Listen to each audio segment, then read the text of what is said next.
একজন মানুষ জীবিকার সন্ধানে পথে হাঁটছিল। অনেকটা পথ হেঁটে সে ক্লান্ত হয়ে এক গাছের নিচে বসে বিশ্রাম নিতে লাগলো। কিছুক্ষণ পর হঠাৎ গাছের ওপর থেকে পাখিদের চিৎকার শোনা গেল। সে ওপরে তাকিয়ে দেখলো একটি ময়ূর ও ময়ূরী ভয়ে চেঁচাচ্ছে। তাদের বাসায় ছোট ছোট বাচ্চারা বসে আছে, আর এক সাপ ধীরে ধীরে তাদের দিকে এগিয়ে আসছে। ভ্রমণকারী মানুষের মনে মায়া জাগলো। সে তৎক্ষণাৎ উঠে গাছে উঠল এবং একটি কাঠি ভেঙে সাপটিকে জোরে আঘাত করল। সাপটি নিচে পড়ে জঙ্গলে পালিয়ে গেল। বিপদ কেটে যাওয়ার পর ময়ূর ও ময়ূরী নিচে এসে লোকটির সামনে এসে বলল, হে দয়ালু মানুষ, আজ তুমি আমাদের বাচ্চাদের জীবন বাঁচিয়েছ। আমরা তোমার চিরকৃতজ্ঞ। তুমি কে? কোথায় যাচ্ছ? লোকটি বলল, আমি এক গরিব মজদুর, রোজগারের খোঁজে ঘুরছি।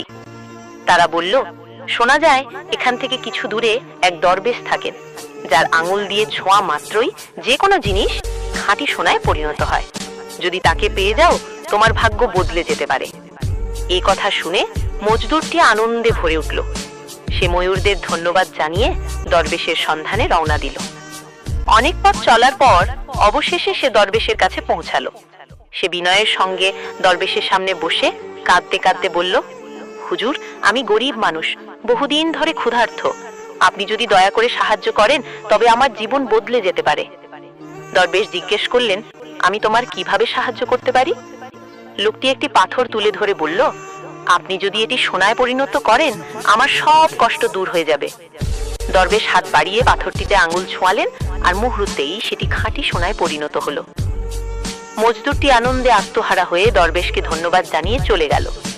কিছু দূর যাওয়ার পর তার মনে লোভ জাগলো, যদি দরবেশ একটি পাথরকে সোনায় পরিণত করতে পারেন, তাহলে আমি আরো চাই না কেন? সে আবার ফিরে গেল এবং বলল, হুজুর, এই একটি সোনার পাথর আমার জন্য যথেষ্ট, কিন্তু আমার সন্তানের ভবিষ্যৎ কি হবে? যদি আরেকটু দয়া করেন। তখন দরবেশ পাশে থাকা একটি গাছে আঙুল ছোঁয়ালেন, সঙ্গে সঙ্গে পুরো গাছটি সোনায় পরিণত হলো। দরবেশ বললেন, এই সোনা তোমার 7 পুরুষের জন্য যথেষ্ট। এখন যাও, সুখে থাকো। এত সোনা দেখে মজদুরের লোভ আরো বেড়ে গেল।